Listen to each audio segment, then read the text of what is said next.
Hey guys, it's me, Ann, and this is Beauty with Me. I have a question for you. I am wearing high-end makeup on one side of my face and drugstore makeup on the other. Can you guess which is which? Let me know in the comments, and while you're at it, click subscribe on the little red button down below so we can hang out.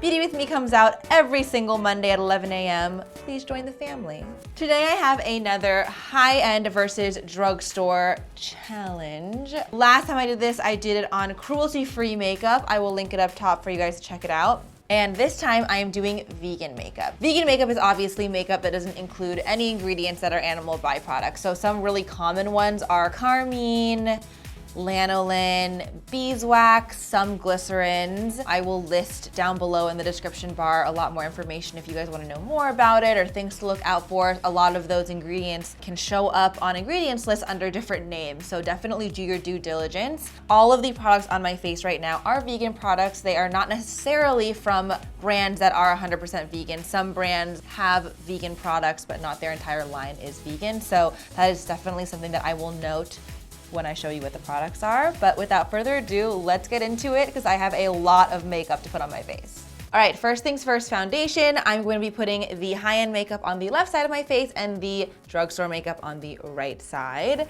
I'm starting off with this foundation from Hourglass. It's called the Vanishing Stick Foundation. I'm going to be blending it out with this Real Techniques sculpting brush, which I know is technically for contouring, but I like angled brushes like this for foundation.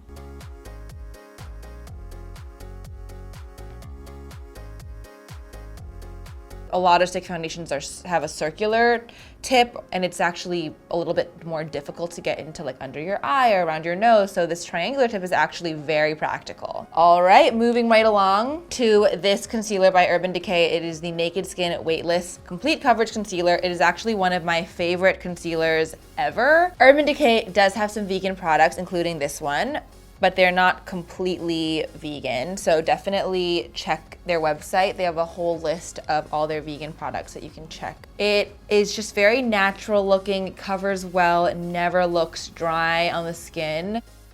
I'm gonna move on to base and concealer on the drugstore side, and I'm gonna be using this foundation from E.L.F. It's the Flawless Finish Foundation. E.L.F. is completely vegan. I really like the finish of this foundation. Yes, it doesn't have great coverage, but I feel like it makes my skin look very nice. It feels kind of like moisturizer. It's not catching on any dryness. I used a pretty generous pump. I feel like I'm just gonna go in with concealer to get the rest of my blemishes. So for concealer, I'm gonna be using this fella from ColourPop. It's called the No Filter Concealer. It is $6. ColourPop is not 100% vegan, but they do have a lot of vegan products, and they have, again, on their website, you can go take a look, and it has all of the non-vegan products, so you can just know that the stuff that's not on there is vegan. I'm using the shade Light Neutral. So that's the concealer. I like it, no complaints so far. It's nice. I think that it could have a little bit more coverage. It looks nice on the skin. In terms of a side-by-side, I think that it looks pretty similar. So I'm gonna move on to powder. On the high-end side, I am going to be using the Cover FX Perfect Setting Powder. It's a loose powder, and it has a cool like little stopper that keeps the loose powder from getting everywhere, which I like. Boom. Powder is a fast step. No complaints. I think this powder is nice. So on the drugstore side though, I'm gonna be using this fella from PIXI. It is called the Flawless Finishing Powder, and I have the translucent shade. It is sadly not loose like the Cover FX one. This one is a pressed powder, so if you open it up, it's there. Has a cute little tray underneath for your sponge.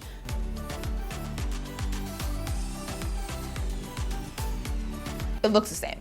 I think that the powder itself did bring down a lot of the dewiness of that foundation, which if you're not into that, maybe only powder your T-zone or very specific areas. All right, so moving on to high-end contour, and I always contour my face, and I'm using this fella from Charlotte Tilbury. It's called the FILMSTAR Bronze and Glow. It's a good like go-to for me. I mean, it's quite worn. I've used it many times. I love the contour shade in this. It's the perfect kind of ashy brown that you can use to sculpt, but you can also bring it up and use it as a bronzer too if you want, and then the highlight is also gorgeous. But Charlotte Tilbury is not 100% vegan, so definitely do your research if you're gonna look into stuff from her brand. That is a lovely, lovely bronzer, and I'm moving on to another lovely bronzer that I've used in another video. This is the Glamour Dolls Bitten and Bronze Matte Bronzer from their Lisa Frank collection. So Glamour Dolls is a 100% vegan brand. So if you wanna look for something from them, I would highly recommend checking them out. It's really easy to throw this in a makeup bag. It's super compact and tiny,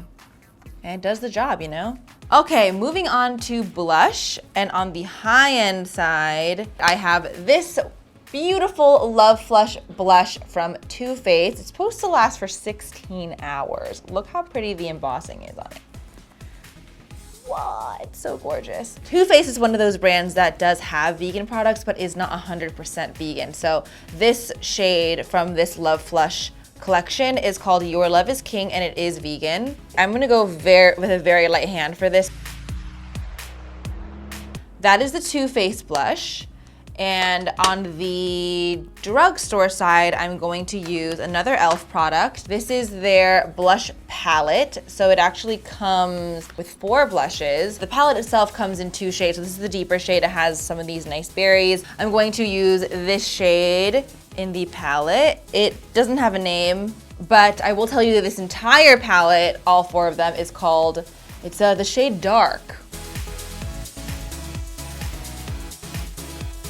You can see a little bit of shimmer, but once it's on the cheek, it actually just ends up looking kind of similar to this Too Faced side. This whole palette is $6, so you get all 4 shades for $6, and you can obviously customize it and like mix them if you want to do even more, so it's a good bang for your buck. Finishing off the face, I have this JOUER highlighter. It is the powder highlighter in the shade Citrine.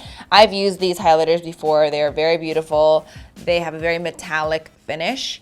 JOUER, again, is one of those brands that has vegan options, this powder highlight being one of them. You can sheer it out, but if you want to layer it, you can get it very metallic.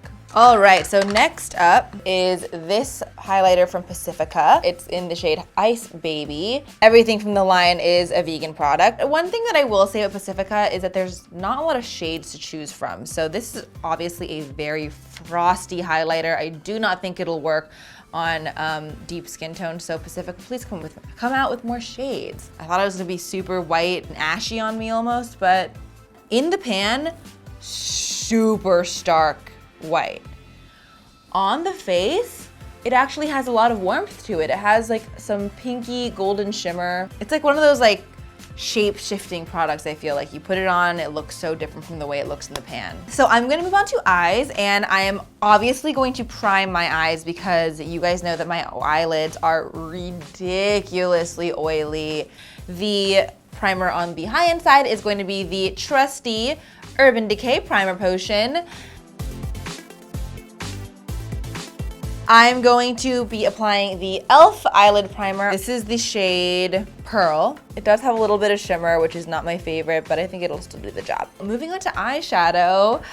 I'm so excited. I have this beautiful palette from Charlotte Tilbury. It's called the Dolce Vita, the luxury palette. Charlotte Tilbury makes some of my favorite products. Yes, they are expensive, but they do perform. Her matte lipsticks are amazing.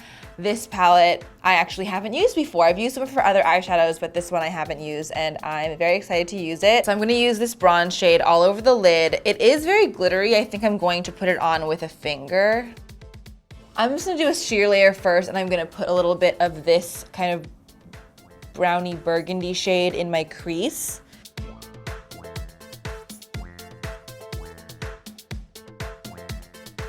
One little annoying thing is that glitter does kind of get everywhere, so I'm going to pat a little bit more of it onto my lid so it's very, very impactful.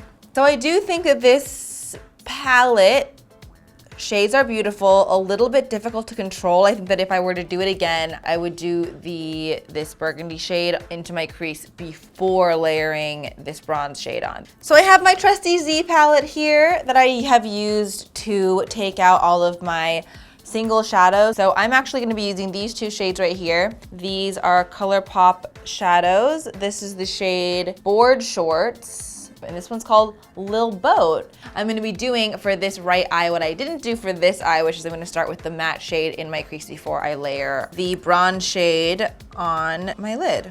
I know they're not the same. We did try our very best to find vegan matches for these. I do think that they do have very similar vibes, but I think once I have my lashes on and my eyeliner, I think it'll look pretty similar. Well, at least I hope so.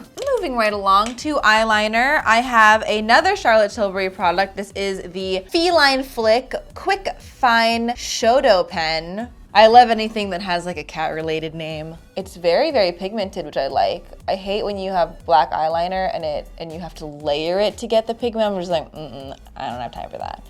I'm very surprised at how black it is. I feel like it's one of the darkest, most like opaque black liners that I've used. I will say that I'm not a huge fan of felt tip. I do think it was easy to work with, but I prefer brush tips, but I wanted to try out this one, and I'm very impressed by how it's just like so jet black, which I like.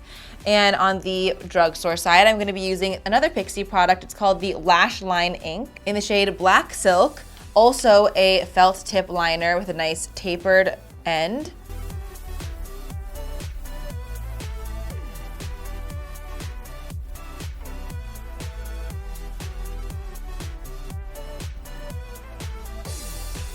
I do think that the Charlotte Tilbury liner side is jetter black, but the PIXI one is obviously black as well. The PIXI liner was really easy to use because it's slightly thinner than the Charlotte side, but I think all in all, they look fine. We'll see how they wear though. So I'm moving on to mascara now, which is sadly where I have to disappoint you.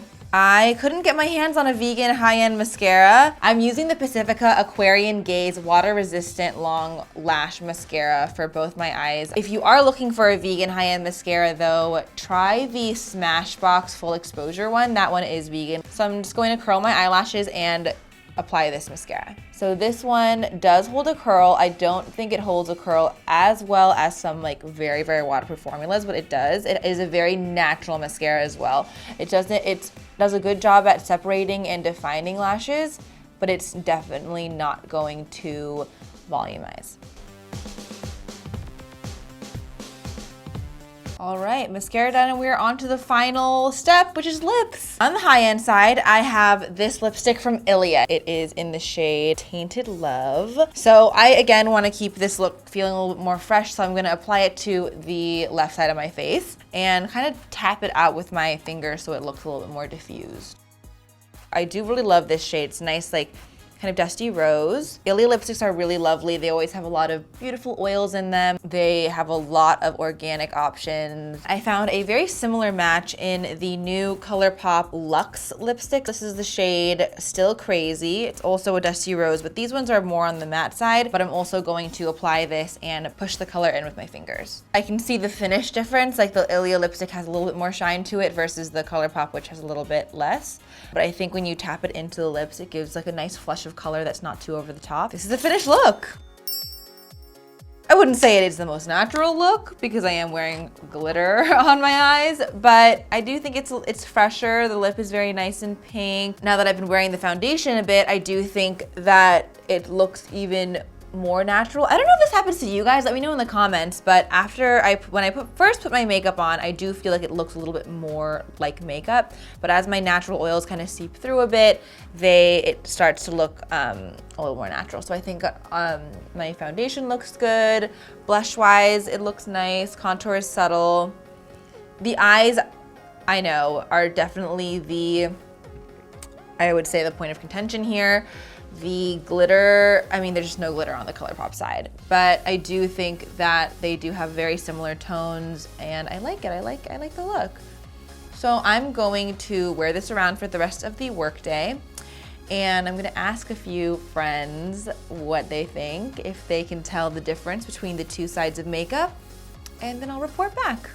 Okay, so I'm here with Louise. She's having her lunch. What's up, guys? I'm going to ask you questions. Okay. I'm wearing high-end makeup on one side of my face and drugstore makeup on the other side. Which side do you think is which? Hi. Why?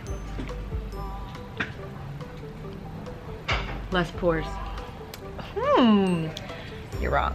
What? This is the drugstore side. The foundation is like $5 or something. Hi, this is Cody. I'm gonna ask you a question. Okay. I'm wearing high-end makeup on one side of my face and drugstore makeup on the other. Which side do you think is which? Oh my god.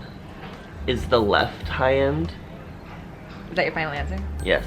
You're wrong. I'm and wrong. Louise thought the same Oh my thing. god.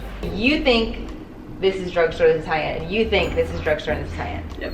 You were right. And you were actually, ding, ding, ding, the only person that got it right today. No way. Interesting. Wow. I'm gonna pop this. I'm back. And it is almost the end of the workday. I've been wearing this makeup for quite some time. And let's take a look. The drugstore side of my face is a touch shinier. I will say that I think both of the powders controlled oil pretty well. Coverage is definitely still higher on the high-end side, but the finish of the drugstore side I really love, and actually a lot of people that I asked today really liked the finish of the foundation on the right side, so go E.L.F. Highlighter-wise, I love them both. I can still see the highlight, I can still see the bronzer on both sides. Eyes, the Urban Decay primer seems to have worked a little bit better. I can see on the E.L.F. side that I'm getting more creasing here. The eyeliner is transferring a little bit to the inner corner of my eye. And the mascara, which I'm wearing the same mascara on both sides. It's a good classic mascara. I had a little bit of smudging under my eye earlier that I just like wiped away with a finger, but other than that, it's pretty good. Lip-wise, I think tapped into the lips, the two shades look pretty much identical. The ILIA side, interestingly enough, made my lips feel a touch drier than the ColourPop side, which is interesting because the ColourPop side was more matte. Because the ColourPop lipstick was matte, it hung around longer than the ILIA. Those are my thoughts. I liked it. I thought it was a good experience. Let me know in the comments below which side you think wore better, if there's anything else you'd like me to try in upcoming episodes of Beauty With Me, and I will see you guys next week. Bye. Thanks so much for watching, guys. Let me know what you want me to do next on Beauty With Me in the comments down below, and click here to subscribe to Refinery29 and click here to see my last video. Bye.